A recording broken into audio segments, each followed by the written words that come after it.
నేను చాలామంది వందలాది మంది విద్యార్థులను కలిశాను. చాలామంది చెప్పింది ఏంటంటే మాకు ఈ చట్టం గురించి తెలియదు, ఈ చట్టం గురించి అవగాహన లేదు. ఎన్డీపీఎస్ అంటే ఏంటి, narcotics drugs and psychotropic substances act 1984 చాలా కఠినమైన చట్టం. ఈ చట్టం గురించి మాకు తెలియదని చెప్పారు. అదేవిధంగా నేను ఆగస్టు 8న వైజాగ్లోని సెంట్రల్ ప్రిజన్ విజిట్ చేశాను. సెంట్రల్ ప్రిజన్లో సుమారుగా 1008 మంది ఈ గంజా ఇతర డ్రగ్స్ కేసుల్లో అరెస్ట్ అయి ఉన్నారు. దాంట్లో 52 మంది కన్విక్ట్ అయిన వాళ్ళు ఉన్నారు. వాళ్ళని ఇంటర్వ్యూ చేశాను, వాళ్ళతో మాట్లాడాను. ఒక వ్యక్తితో సుమారుగా ఒక అరగంట సేపు మాట్లాడింది. ఆ అబ్బాయి బీటెక్ కంప్యూటర్ సైన్స్ చేసి ఒక ప్రముఖమైన కాలేజీలో బ్రైట్ స్టూడెంట్.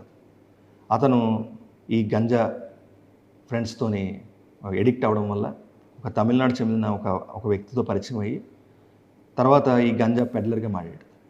సుమారుగా ఆ తమిళనాడు వ్యక్తి మీద తమిళనాడు పోలీసు కూడా వైజాగ్లోని వాళ్ళు మానిటర్ చేస్తున్నారు.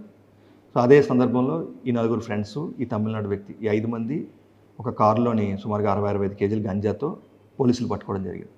తమిళనాడు మదురై కోర్టులో అతనికి కన్విక్షన్ వచ్చింది, 10 సంవత్సరాల కన్విక్షన్ వచ్చింది. ఆ అబ్బాయితో నేను మాట్లాడుతుంటే ఇంకా సార్ ఇది గంజా కేసు ఇంత సీరియస్గా ఉంటుందో నాకు తెలియదు సార్, మేము మామూలు కేసు ఏమో అనుకున్నాం, ఇప్పుడు 10 ఇయర్స్ నాకు కన్విక్షన్ వచ్చింది.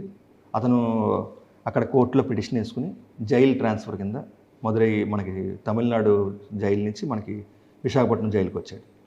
సో మనం ఒక బ్రైట్ స్టూడెంట్ మనం కోల్పోయాం, ఇది మనం గమనించాలి. ఆ వ్యక్తి కనుక బయట ఉంటే మన ఎకానమీకి ఎంత ఉపయోగపడతాడు. అతను ఒక పెద్ద కంపెనీ సీఈఓ అయిన ఆశ్చర్యపోలేదు. కాబట్టి మేము ఇప్పుడు టీచింగ్ లా చేస్తున్నాం, ప్రత్యేకంగా అందరికీ చెప్తున్నాం, ఈ డ్రగ్స్ కేసు కానీ గంజాయి కేసు కానీ ఎన్డీపీఎస్ చట్టంలో కానీ 10 నుంచి 20 సంవత్సరాల జైలు శిక్ష ఉంటుంది, పాస్పోర్ట్ రాదు, వీసా రాదు, అదేవిధంగా మీకు గవర్నమెంట్ ఉద్యోగాలు రావు. ఇటీవల ప్రైవేట్ ఉద్యోగాల్లో కూడా 360 డిగ్రీస్ చేస్తున్నారు.